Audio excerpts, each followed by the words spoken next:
Puji Tuhan, mari bersama kembali kita melihat Injil Lukas. Injil Lukas pasal yang ke-9. Injil Lukas pasal yang ke-9 ayat 28 mulai.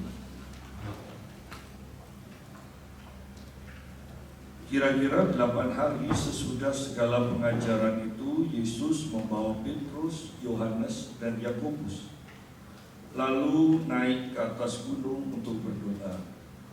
Ketika dia sedang berdoa, rupa wajahnya berubah dan pakaiannya menjadi putih berkilau-kilauan. Dan tampaklah 2 orang berbicara dengan dia, yaitu Musa dan Elia. Keduanya menampakkan diri dalam kemuliaan dan berbicara tentang tujuan kepergiannya yang akan digenapinya di Yerusalem. Sementara itu Petrus dan teman-temannya telah tertidur, dan ketika mereka terbangun, mereka melihat Yesus dalam kemuliaannya dan kedua orang yang berdiri di dekatnya itu. Dan ketika kedua orang itu hendak meninggalkan Yesus, Petrus berkata kepadanya, "Guru, betapa bahagianya kami berada di tempat ini. Baiklah, kami dirikan sekarang 3 kemah, satu untuk engkau, satu untuk Musa, dan satu untuk Elia." Tetapi Petrus tidak tahu apa yang dikatakannya. Sementara ia berkata demikian, datanglah awan menaungi mereka, dan ketika mereka masuk ke dalam awan itu, takutlah mereka. Maka terdengarlah suara dari dalam awan itu yang berkata, "Inilah anakku yang kupilih, dengarkanlah dia." Ketika suara itu terdengar, nampaklah Yesus tinggal seorang diri, dan murid-murid itu merahasiakannya. Dan pada masa itu mereka tidak menceritakan kepada siapapun apa yang telah mereka lihat itu. Nah, kita akan belajar kembali dari ayat-ayat firman Tuhan ini. Dikatakan bahwa Yesus mengajak Petrus, Yohanes, dan Yakobus untuk naik ke atas gunung dan berdoa. Kalau kita perhatikan ayat-ayat firman yang lain, seringkali ketika berbicara gunung itu berbicara tentang gunung kekudusan Tuhan, gunung Tuhan yang kudus. Sehingga kita bisa mengartikan ini bahwa satu, Yesus mengajak para murid, 3 orang muridnya ini untuk menyendiri di atas gunung untuk berdoa. Yesus mengajak para murid untuk hidup dalam kekudusan supaya layak dalam berdoa. Nah, kalau kita lihat bahkan kemudian ayat selanjutnya, ketika Yesus sedang berdoa, rupa wajahnya berubah dan pakaiannya menjadi putih berkilau-kilauan. Jadi banyak orang berdoa ingin mengubah keadaan di sekelilingnya, bahkan begitu supernya untuk mengubah negara-negara lain dalam doa mereka. Tidak salah, tetapi urutan-urutannya itu harus tepat. Perhatikan bahwa Yesus mengajak para murid untuk menyendiri. Apakah kita betah untuk menyendiri? Yang kedua, naik ke gunung yang berbicara tentang kekudusan. Seberapa banyak gereja yang mengajarkan dan menekankan kekudusan di akhir zaman ini? Seringkali yang kita dengar adalah bagaimana kita dipacu untuk mendapatkan lebih banyak lagi, menjadi lebih kaya, menjadi berhasil, menjadi tenar, dan sebagainya. Hanya itu aja. Tetapi berapa banyak yang mengajarkan kekudusan, hidup kudus? Karena kita tidak mengajarkan kekudusan, maka banyak doa-doa kita kemudian tidak dijawab oleh Tuhan. Tidak usah berbicara tentang jawaban Tuhan. Kita itu sebenarnya tidak layak untuk berdiri di hadapan Tuhan. Bahkan ketika kita tidak hidup kudus, bukankah sebenarnya itu kita itu mati di hadapan Tuhan?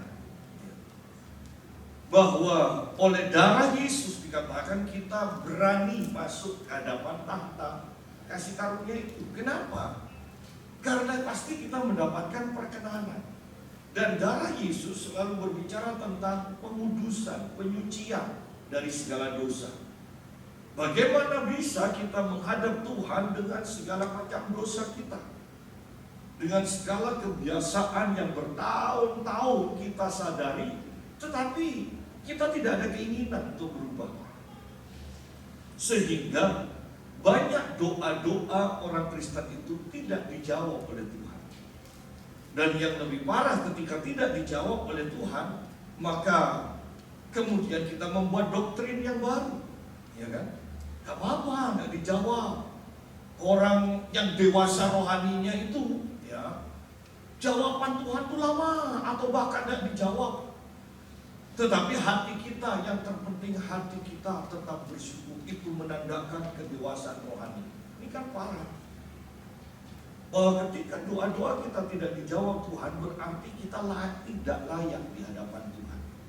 Berarti kita tidak punya iman. Bagaimana bisa punya iman? Bagaimana bisa hidup layak kalau sehari-hari kita itu hidup berkecimpung dalam dosa?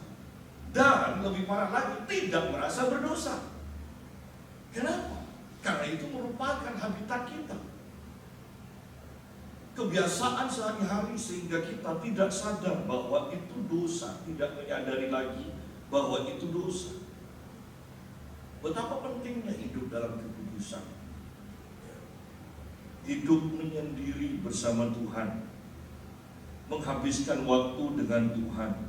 Kemudian ayat 29, ketika Yesus sedang berdoa, rupa wajahnya berubah.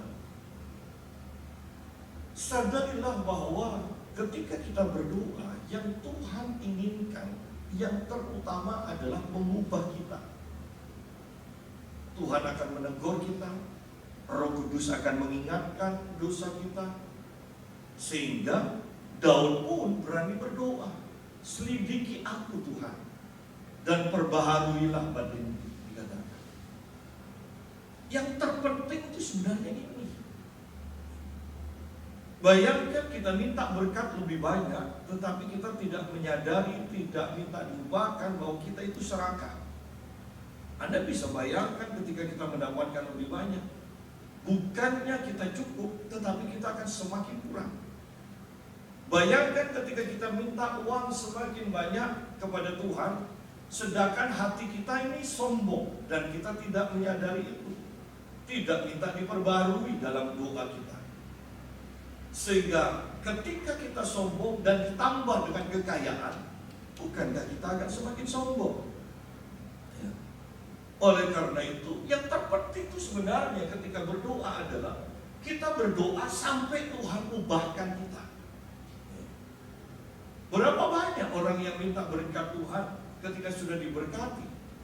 Dulu tiap ibadah doa, bahkan sekolah minggu pun datang walaupun sudah tua.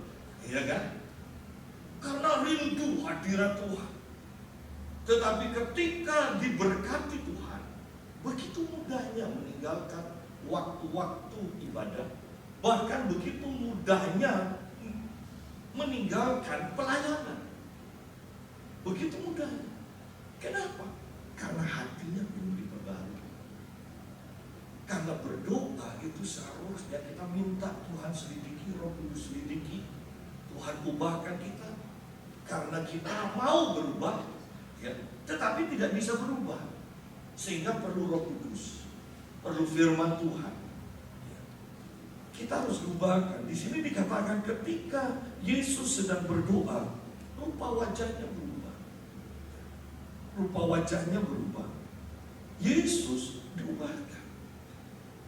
Berapa banyak orang Kristen sudah berpuluhan tahun tetapi tidak berubah? Apakah karena mereka tidak punya waktu doa pribadi? Apakah karena mereka berdoa tidak sampai diubahkan? Dan mungkin orang-orang akan berkata, untuk apa kita berdoa kalau kita tidak minta apa-apa, tidak ada kebutuhan? Maksudnya kebutuhan secara jasmani. Tetapi yang penting sebenarnya ketika kita berdoa, kita minta Tuhan ubahkan. Kita minta kesembuhan kepada Tuhan. Tetapi firman Tuhan yang berkata, ampuni musuh-musuhmu. Dan kita tidak mau mengampuni. Sehingga bertahun-tahun kita minta kesembuhan, kita tidak disembuhkan. Kemudian menyalahkan Tuhan. Kemudian membuat doktrin baru. Padahal ketika kita mau diubahkan oleh Tuhan, minta kekuatan dari Tuhan untuk mengampuni, maka penyakit itu akan lenyap dengan sendirinya. Ketika kita minta Tuhan membuka mata rohani kita, kita melihat kebesaran Tuhan, maka kita akan menjadi orang yang cara pandangnya berubah. Oh, ternyata masalah-masalahku kecil dibandingkan Tuhan yang besar. Nah, jadi kita lihat bahwa betapa pentingnya kita itu diubahkan oleh Tuhan. Bahkan ketika Yakub sendirian, dia mau bertemu dengan Esau, dan dia sudah mendengar Esau itu datang dengan 400 anak buahnya, ya, hamba-hambanya. Berarti kan ini bukan penyambutan, ini mau perang. Yakub ketakutan.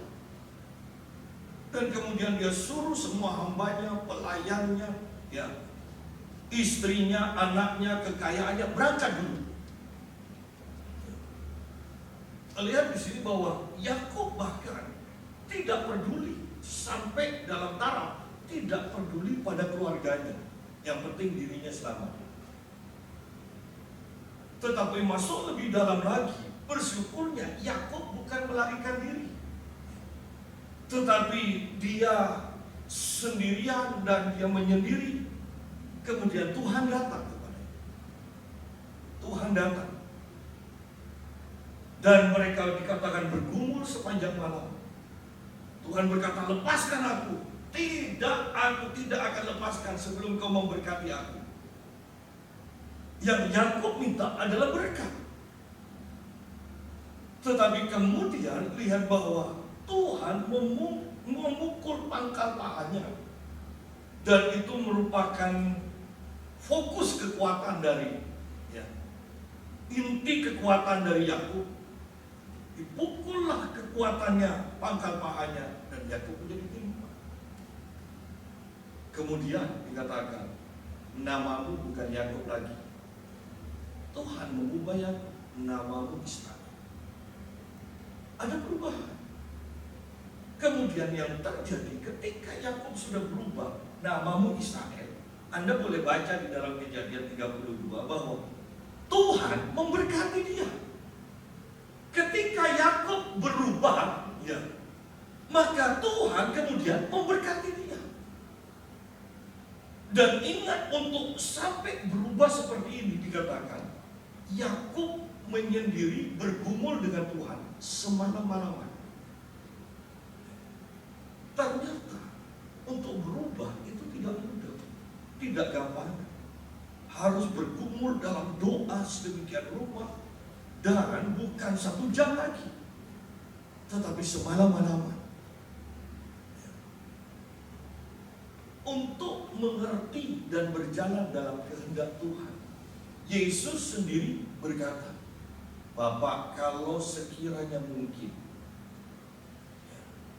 biarlah cawan ini berlalu daripada, tetapi bukan kehendakku sendiri, melainkan kehendak. Secara daging, Yesus takut untuk menghadapi kematian, siksaan itu.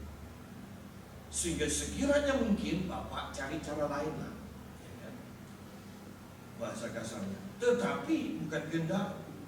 Akhirnya kehendak Yesus yang takut dan ingin untuk itu diubah, akhirnya harus ditundukkan pada kehendak Bapa. Ditundukkan pada kehendak Bapa, biarlah kehendakmu yang terjadi. Dan itu butuh waktu 3 jam. Yesus berdoa untuk sampai dalam taraf, ya sudah kehendakmu yang terjadi. Butuh waktu 3 jam. Nah, bukankah hal seperti ini jarang dilakukan?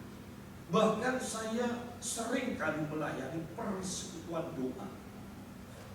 Anda perhatikan, namanya persekutuan doa. Tetapi tidak ada atau bisa dikatakan minim sekali cara doanya.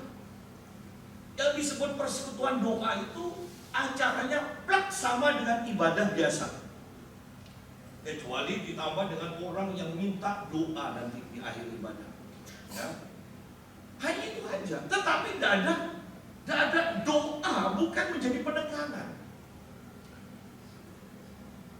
Kalau bersama saja, yang disebut namanya persekutuan doa, tidak ada doanya. Saya katakan tidak ada doanya karena terlalu sedikit. Apalagi ibadah raya, ibadah umum yang merupakan perayaan bagi kemuliaan Tuhan. Sedikit sekali doanya. Diadakan khusus doa di gereja. Oh, itu lebih minim lagi.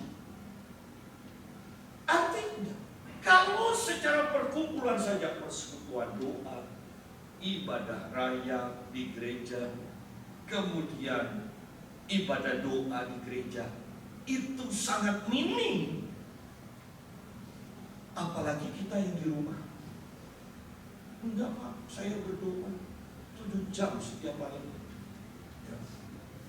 Pembukaannya doa 5 menit, kemudian merasa berdoa 7 jam, kemudian ditutup dengan doa berkata-kata 3 menit. Dan ini adalah kehidupan kebanyakan orang Kristen. Oleh karena itu, kita lihat Yakub berdoa sampai dia diubahkan, pangkal pahanya dipukul. Sehingga kita lihat selanjutnya ketika dia berjalan kepada Esau, bukankah kalau pangkal Anda bisa bayangkan pangkal pahanya dikatakan terpelecok, jalannya kan pasti diseret kan. Sehingga lihat ketika dia diubahkan, cara jalannya berubah. Secara otomatis Esau hatinya pun diubahkan karena Yakub berubah. Seandainya Yakub datang, ada apa kamu? Habis Yakub. Iya kan?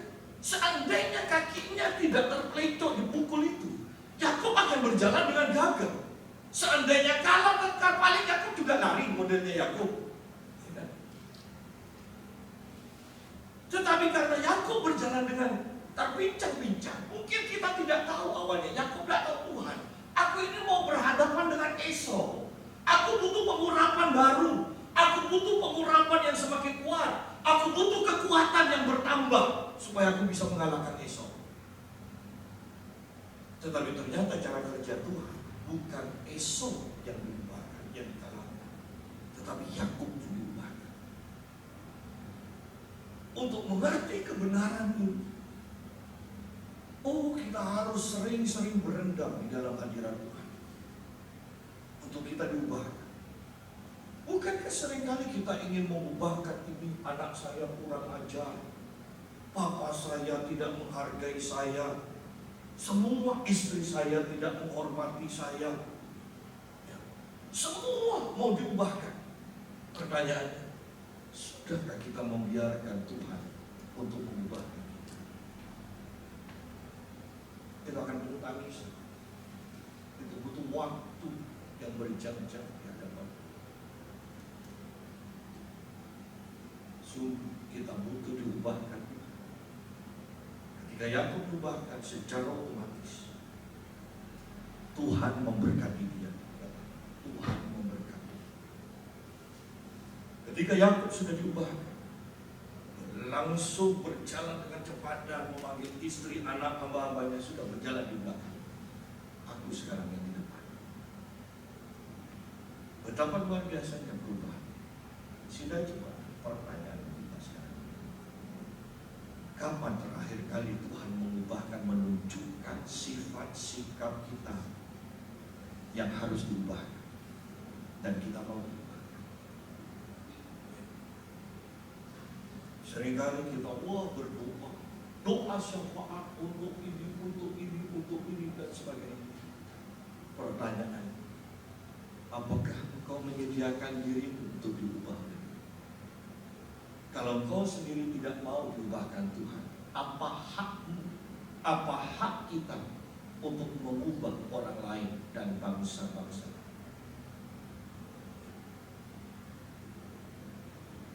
Jadi mari kita pikirkan itu.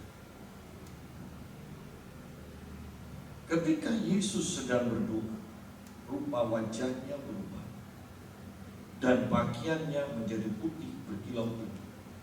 Lihat, ketika rupa wajahnya berubah, selanjutnya pakaiannya yang dikenakannya pun berubah.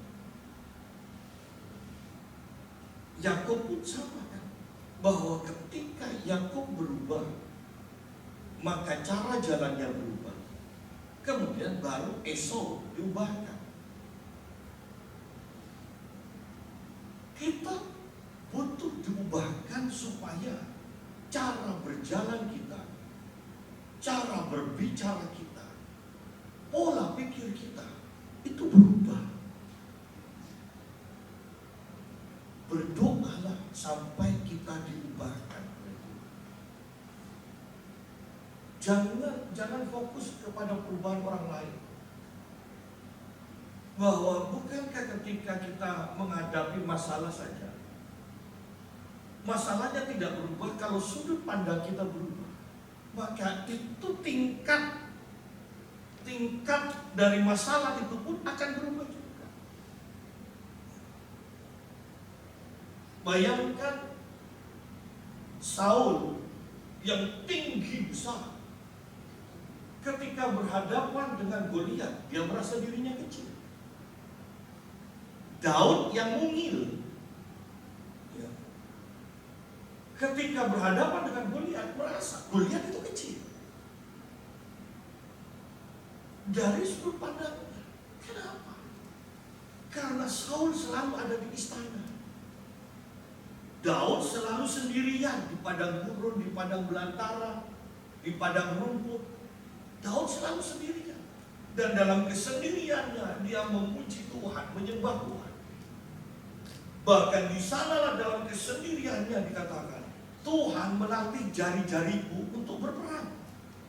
Dalam kesendiriannya, bukan dalam kemewahan, dalam istana, guru-guru panah ya di istana yang ahli yang mengajar, bukan.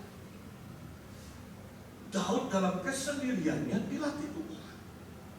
Ingat, tempat di mana latihan tepat yang Tuhan inginkan adalah dalam kesendirian. Bukan satu kebetulan Petrus, Yohanes, dan Yakobus ini adalah 3 murid yang istimewa dari 12 murid. Karena Anda lihat bahwa seringkali Tuhan dalam kesendiriannya, dalam bercakap-cakap, selalu dengan 3 orang ini. Jadi jangan puas hanya beribadah seminggu sekali, setelah itu lupa, selama 6 hari lupa akan Tuhan. Sering-seringlah berbicara dengan Tuhan, sering-seringlah mendengar suara Tuhan, sehingga kita terus diubahkan, kemudian Yesus pakaiannya diubahkan, kita cara hidup kita diubahkan, maka sekeliling kita akan berubah dengan sendiri. Dan tampaklah 2 orang berbicara dengan dia, yaitu Musa dan Elia. Keduanya menampakkan diri dalam kemuliaan dan berbicara tentang tujuan kepergiannya yang akan digenapinya di Yerusalem. Perhatikan ini, 2 orang menampakkan diri dalam kemuliaan. Bahwa hanya ketika kita hidup dalam doa dan diubahkan, baru kita akan hidup dalam kemuliaan. Baru kita akan dipertemukan dengan orang-orang yang mulia. Baru kita akan dipercayakan pekerjaan yang mulia. Yesus didatangi Musa dan Elia, 2 orang yang diangkat oleh Tuhan naik ke surga. Elia dalam keadaan hidup, Musa mati tetapi kemudian tubuhnya diangkat juga naik ke surga. Bahkan ada seorang hamba Tuhan yang mengajarkan dari bahasa Ibrani-nya itu luar biasa, Musa. Dikatakan kalau di Alkitab kita kan, Musa mati seperti yang difirmankan Tuhan. Tetapi bahasa aslinya sebenarnya Musa mati karena dicium Tuhan. Itu bahasa aslinya. Musa mati karena dicium Tuhan. Dan kita tahu di dalam Alkitab mayatnya jadi rebutan sehingga mayatnya harus diambil oleh Mikail. Sehingga tidak heran dua orang ini, yaitu Musa dan Elia, itu yang bertemu kembali. Orang-orang, dua orang yang dimuliakan. Pak, kok bukan Henok? Henok kan luar biasa. Henok belum masuk ke ranah Israel. Ya, ingat? Henok belum ada bangsa Israel pada zaman Henok. Sehingga hanya karena ini keselamatan terlebih dahulu untuk bangsa Israel, maka tokoh penting Israel yaitu Musa dan Elia yang diutus. Dan juga bukan orang mati, tetapi orang hidup yang naik ke surga dengan tubuh kemuliaan. Sehingga di sini dikatakan bahwa Musa dan Elia dalam kemuliaannya. Ingat bahwa ketika kita itu mau diubahkan oleh Tuhan, kita itu sedang dipermuliakan. Dan kita akan dipertemukan dengan orang-orang atau tokoh-tokoh yang mulia. Wah, tapi saya bukan orang kaya, saya bukan pendeta. Saya mengenal beberapa orang yang hanya pekerja sekuler, tetapi dia adalah pendoa. Selesai pekerjaannya, sudah antri orang-orang dari kalangan konglomerat segala macam untuk berbicara, untuk minta nasihat, untuk didoakan. Jangan meremehkan dengan berkata, saya bukan pendeta, saya bukan orang kaya. Ketika kau mau berjam-jam bersama Tuhan dan mau diubahkan oleh Tuhan, engkau sedang diubah masuk dalam kemuliaan, dan engkau akan dipertemukan dengan orang-orang yang mulia. Tidak mungkin sales itu kumpulannya itu CEO, tidak mungkin. Sales itu kumpulannya pasti dengan sales yang lain, walaupun beda perusahaan. Ngomongnya dengan sales yang lain, ngomongannya itu pasti. Itu loh makanan di sana murah, enak. Loh, itu omongan sales. Omongan CEO lain lagi kan. Bagaimana kalau kita kongsian aja buat perusahaan baru? Sales kan nggak mungkin ngomong gitu kan. Cara ngomongnya beda. Ketika engkau diubahkan, engkau membiarkan dirimu dipermuliakan oleh Tuhan, Tuhan akan bawa engkau untuk bertemu dengan orang-orang mulia. Ingat, saya mau katakan, bukan karena kita kaya, tetapi karena kita menyediakan diri kita untuk diubahkan oleh Tuhan. Kita hidup dalam doa, terus berdoa, terus berdoa.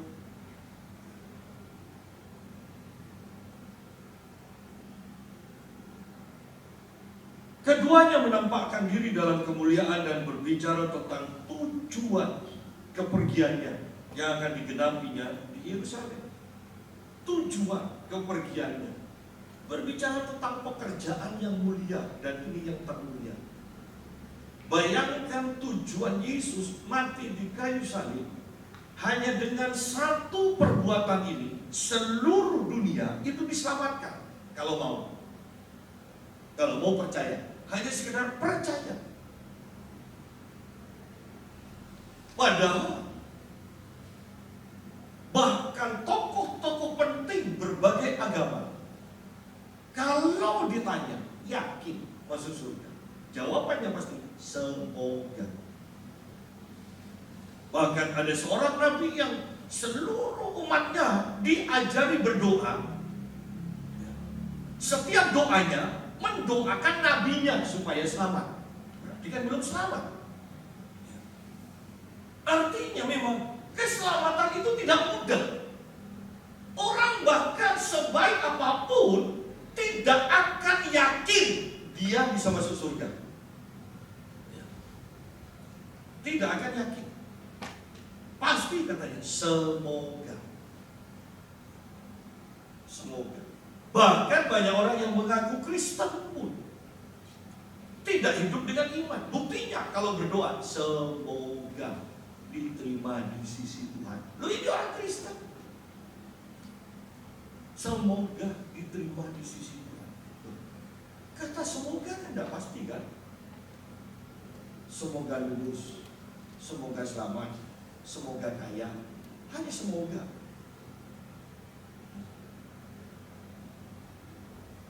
Hati-hati kita orang Kristen berbicara. Jangan sampai cara bicara kita menghina Tuhan. Artinya tidak percaya apa yang dikatakan Tuhan. Bayangkan kita yang beribadah seperti ini masihkah pakai kata semoga? Sedangkan Yesus kepada penjahat di sisinya berkata, hari ini juga engkau bersama aku di Firdaus. Loh? Yesus tidak berkata, semoga Bapa berkenan padamu sehingga engkau bisa bersama aku di Firdaus. Udah. Hari ini juga. Ya. Jadi perhatikan cara bicara kita. Ayat 32. Sementara itu Petrus dan teman-temannya telah tertidur. Dan ketika mereka terbangun, mereka melihat Yesus dalam kemuliaannya dan kedua orang yang berdiri di dekatnya itu. Dan ketika kedua orang itu hendak meninggalkan Yesus, Petrus berkata kepadanya, Guru, betapa bahagianya kami berada di tempat ini. Baiklah kami dirikan sekarang 3 kemah, satu untuk engkau, satu untuk Musa, dan satu untuk Elia. Tetapi Petrus tidak tahu apa yang dikatakannya itu. Lihat di sini kebenarannya adalah Petrus mengatakan kami berbahagia tinggal di sini. Bukan karena di gunung loh Petrus berbahagia itu, walaupun dia di atas gunung. Yang membuat Petrus berbahagia karena dia melihat kemuliaan Yesus, dia melihat kemuliaan Musa, dia melihat kemuliaan Elia. Dan saya mau katakan karena Petrus ada di sekitar kemuliaan hadirat Tuhan. Bagaimana mungkin kalau di dalam gedung gereja kita beribadah penuh dengan kemuliaan Tuhan dan kita menjadi orang yang berputus asa, tidak berpengharapan? Artinya di gedung gereja itu tidak ada kemuliaan Tuhan. Bagaimana mungkin kita keluar dari rumah dengan muka yang merengut tanpa pengharapan, ya kan? Masih muda sudah geleng-geleng kepala terus. Tunggu sampai sakit baru geleng-geleng. Kalau belum sakit jangan. Tetapi kita kan banyak melihat orang geleng-geleng terus, orang India yang bukan orang India. Ya kan? Orang Indonesia kan ya Pak, ngerti, ya Pak, walaupun tidak ngerti. Pokoknya iya, kalau tidak percaya Anda minta sesuatu yang agak beda di restoran, jangan pakai ini ya, jangan pakai ini. Jawabannya pasti iya. Tapi datangnya beda dengan yang kita minta. Itu hebatnya Indonesia. Ya. Jadi, nah, Petrus merasa berbahagia.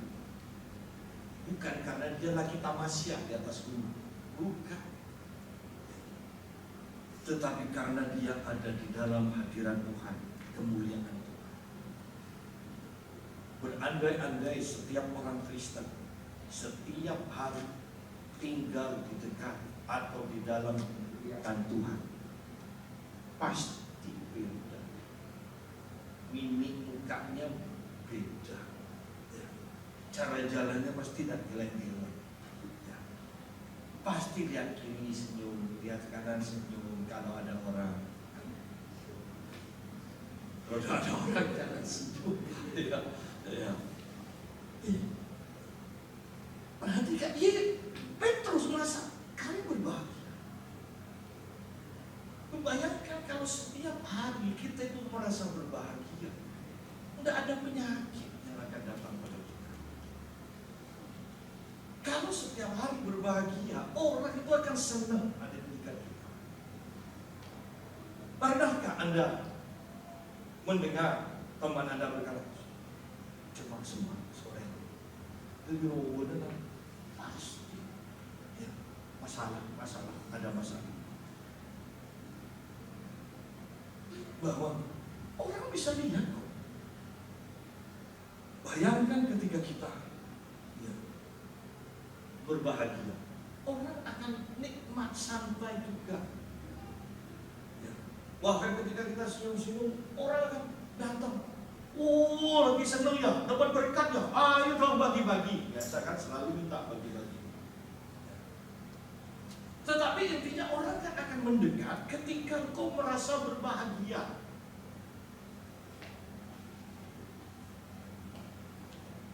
Oleh karena itu saya katakan hari Sabtu yang lalu di PD yang saya layani, saya ini senang kalau tidak ditelepon oleh jemaat, oleh Anda sekalian. Mereka perhatikan sungguh-sungguh daripada saya ditelepon. Kalau ditelepon pasti karena Anda sakit, punya masalah, segala macam, pasti ditelepon. Tidak pernah loh ada orang tuh telepon saya jam 1 malam itu berkata, Pak rekeningnya nomor berapa? Lupa. Tidak ada. Pasti doakan saya. Jadi jangan merasa sungkan Anda tidak nelpon saya, ya. Karena saya pasti dengan pikiran positif akan berkata lagi senang. Kalau nelpon ini pasti sudah. Kalau sudah nelpon itu sudah, aduh apalagi ini kalau sudah nelpon. Ya. Jadi memiliki hati yang gembira dan itu hanya bisa didapat ketika engkau selalu ada dalam hadirat kemuliaan Tuhan. Petrus pun berkata, Guru betapa bahagianya, kata betapa, wah ini mahal harganya. Ya. Betapa bahagianya kami berada di tempat ini. Baiklah kami dirikan sekarang 3 kemah, 1 untuk engkau, 1 untuk Musa, dan 1 untuk Elia. Tetapi Petrus tidak tahu apa yang dikatakannya. Bahwa ketika kita hidup dekat dengan Tuhan, maka kita itu akan menjadi orang yang murah hati, mementingkan orang lain daripada dirinya sendiri. Perhatikan, saya sudah sampaikan ini. Ingat kembali, Petrus tidak berkata kami akan bangun 6 kemah, ya? 3 kemah, 1 untuk engkau, 1 untuk Musa, 1 untuk Elia. Kalau masalah kami sudah gampang, kan gitu kan istilahnya. Ya. Pernahkah kita memikirkan hal ini terjadi atas hidup kita? Seringkali kita berpikir, untuk diri sendiri aja kan cukup, kok masih mau mikir orang lain. Tetapi ketika kau ada dalam hadirat kemuliaan Tuhan, hatimu akan berubah. Bahkan lucu, orang yang suka memberi atau bahkan punya karunia memberi, itu kalau ngasih orang bisa jutaan. Kalau untuk diri sendiri, saya beli baju 150.000, mahal. Tapi ngasih orang 1 juta, 2 juta, salah. Loh ini orang yang punya karunia memberi. Tetapi saya mau tekankan lebih daripada itu. Sering-seringlah tinggal dalam hadirat Tuhan, maka engkau akan menjadi orang yang suka memberi, tidak egois, tidak pelit. Pikirkan. Belajar untuk tidak egois, dan ini hanya bisa didapat ketika kita ada dalam hadirat Tuhan. Sering-sering ada dalam hadirat Tuhan.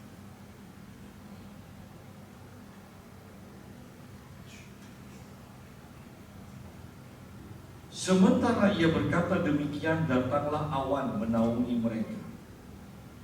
Dan ketika mereka masuk ke dalam awan itu, takutlah mereka.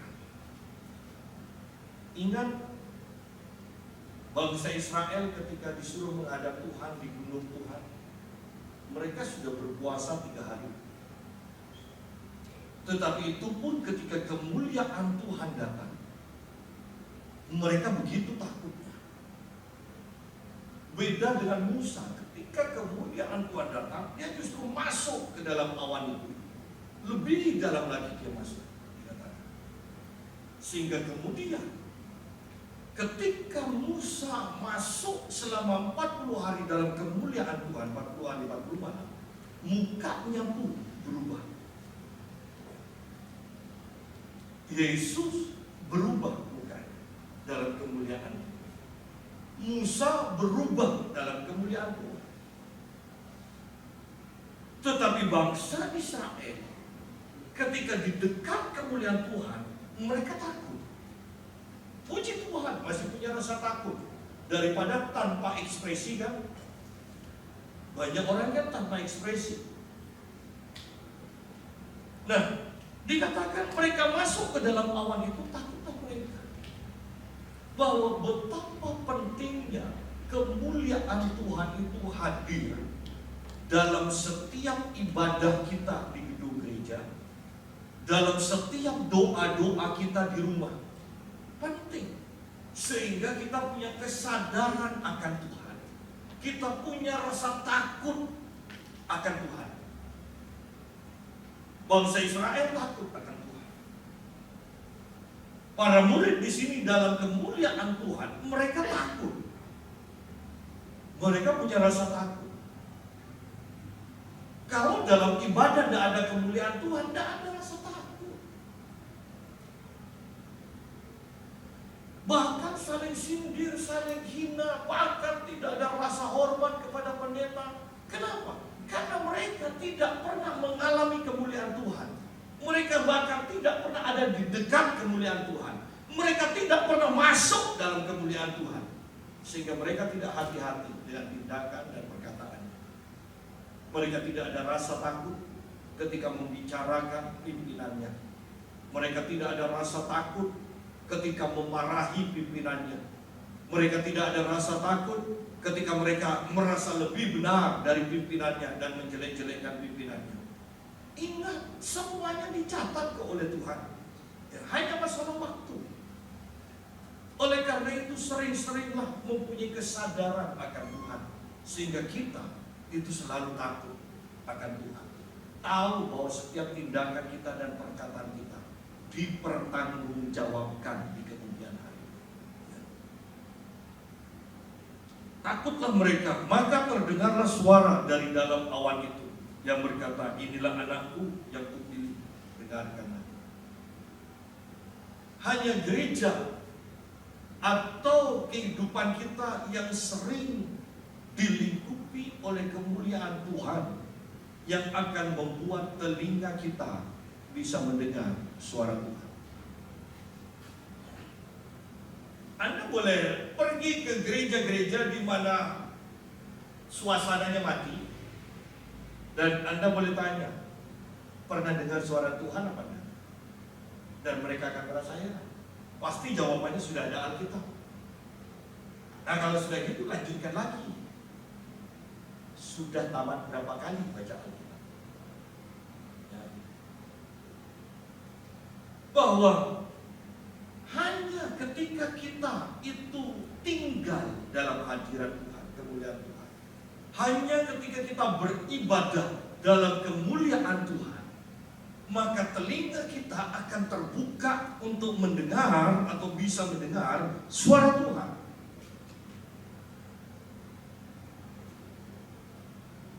Pada akhirnya, kalau disederhanakan, bukan masalah peka atau tidak pekanya, tetapi ini masalah kita tinggal di dalam kemuliaan Tuhan atau kita di luar kemuliaan Tuhan.